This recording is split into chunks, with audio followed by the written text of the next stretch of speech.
साथीहरु यो भन्दा अगाडिको भिडियोमा मैले तपाईलाई कसरी तपाईले एउटा जीमेल आईडी क्रिएट गरेर त्यसबाट युट्युब च्यानल बनाएर त्यसमा महत्त्वपूर्ण 4 वटा सेटिङ्सहरु गर्न सक्नुहुन्छ भनेर जानकारी दिइसकेको छु। यदि तपाईले त्यो भिडियो हेर्नु भएको छैन भने कृपया माथि रहेको आई बटनमा क्लिक गरेर त्यो भिडियो पनि तपाईले चेक गरिहाल्नुस्। र आजको भिडियोमा म तपाईलाई कसरी तपाईले प्रोफेसनली मोबाइलबाट सजिलो तरिकाबाट एउटा इन्ट्रो भिडियो बनाउन सक्नुहुन्छ आफ्नो युट्युब च्यानलको लागि भनेर जानकारी दिन गइरहेको छु। हुन त धेरै एप्लिकेसनहरु रहेको छन् इन्ट्रो बनाउनका लागि र धेरै अरु वेबसाइटहरु पनि रहेको छन्। यहाँनेर म तपाईलाई एकदमै सबैभन्दा सजिलो तरिका सिकाउन गइरहेको छु जसको माध्यमबाट तपाईले फ्रीमा एकैछिनमा चाहिँ तपाईको युट्युब च्यानलको लागि इन्ट्रो बनाउन सक्नुहुन्छ। भिडियोलाई पुरै हेर्नु होला, मन परेमा लाइक गर्नु होला, कमेन्ट गर्नु होला, सब्स्क्राइब गर्नु होला। ढिलो नगरिकन आजको भिडियोलाई आउनु सुरु गरौँ।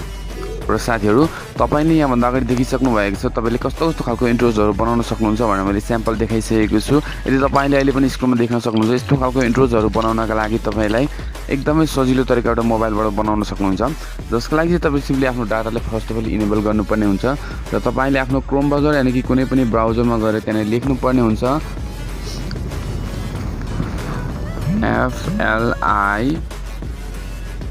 𝗧𝗲𝗰𝗵𝗶𝗰𝗹.com flixpress.com भन्ने एउटा वेबसाइट रहेको छ। सिम्पली तपाई यसमा जानुस्।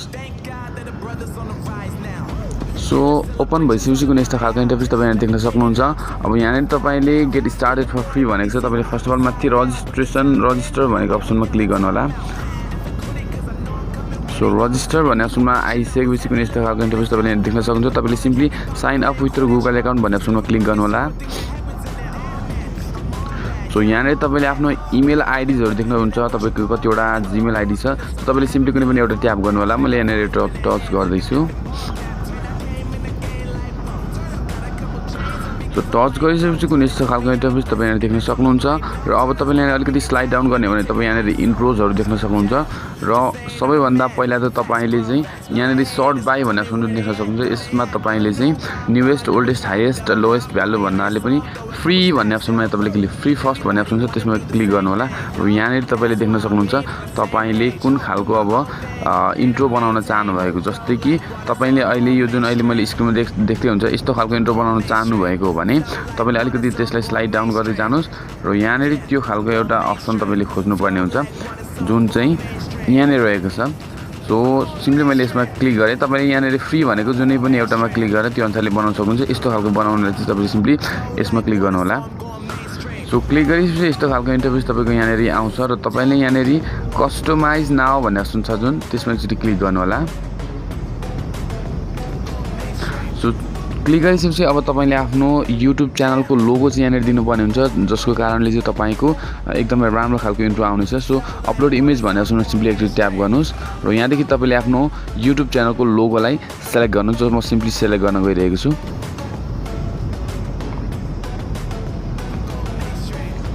र यहाँ मैले सेलेक्ट गरिसकेको छु। अब तपाईले सिम्पली प्रोसिड भन्ने अप्सनमा एकचोटि क्लिक गर्नु होला। सो प्रोसिड भन्ने अप्सनमा क्लिक गरिसकेपछि यस्तो खालको इन्टरफेस तपाईले यहाँ आउन सक्छ। र यदि तपाईको सबै यो क्रप भएर मिलिसकेको छ ठिकै छ, नत्र भने तपाईले यसलाई अलिकति मिनिमाइज गरेर तपाईको ठिक्क अट्ने खालको एउटा लोगो बनाउनु होला। सो त्यसपछि तपाईले सिम्पली नेक्स्ट भन्ने अप्सनमा क्लिक गर्नु होला। सो नेक्स्टमा क्लिक गरिसकेपछि अब तपाईको यहाँ केही अप्सनहरु आउँछ। यहाँ तपाईले त्यो इन्ट्रोमा चाहिँ के लेख्न चाहनुहुन्छ भन्ने चाहिँ यहाँ अप्सन दिन्छ उसले। सो इन्ट्रो टेक्स्टमा चाहिँ जस्तै तपाईले चाहिँ एस टेक्निकल प्लानेट नै राख्न सक्नुहुन्छ र फाइनल टेक्स्टमा पनि तपाईले एस टेक्निकल प्लानेट नै राख्न सक्नुहुन्छ। सो मैले चाहिँ उदाहरणको लागि दुईटैमा एउटै राखेँ। अब तपाईको एउटा स्लोगन पनि राख्न सक्नुहुन्छ है त। सो यति भइसकेपछि तपाईले आफ्नो इमेजको क्वालिटी छान्नुपर्ने हुन्छ। जस्तै यहाँ मैले यहाँ 360p बाट मैले चेन्ज गरेर 720p मा सिम्पली क्लिक गरेँ र तपाईले यहाँ एड अडियो जस्तै यहाँ एउटा डिफल्ट अडियो हुन्छ।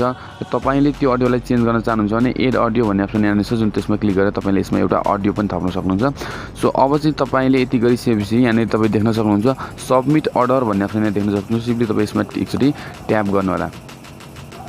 सो अर्डर प्लेस गर्नका लागि सिम्पली यस भन्ने अप्सनमा क्लिक गर्नु होला। र यहाँ हाम्रो अर्डर वेट हुँदैछ। अब यहाँ तपाईले हाम्रो अर्डरहरु देख्न सक्नुहुन्छ जसको लागि तपाईले भ्यू माई अर्डर्स भन्ने अप्सनमा क्लिक गर्नु होला।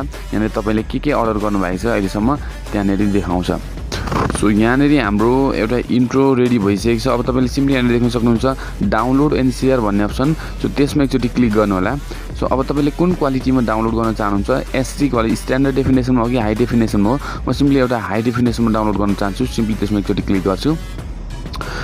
सो क्लिक गरिसकेपछि कुनै यस्तो खालको इन्टरफेस तपाईँ यहाँ देख्न सक्नुहुन्छ। यो हाम्रो डाउनलोड हुँदैछ जस्तो यहाँ डिटेल्स तपाईँले हेर्न सक्नुहुन्छ र यो कम्प्लिट भइसकेपछि हाम्रो डाउनलोड चाहिँ पुरा हुन्छ र आफ्नो डिभाइसमा सेभ हुन्छ।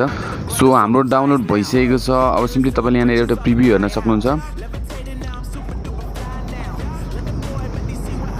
ओके, यसरी नै तपाईँले यो मात्रै हैन, तपाईँले अरू पनि इन्ट्रोजहरू यसरी बनाउन सक्नुहुन्छ। यो चाहिँ मैले एउटा इक्जाम्पलमा तपाईँले अर्डर गरेर डाउनलोड गर्ने तरिका।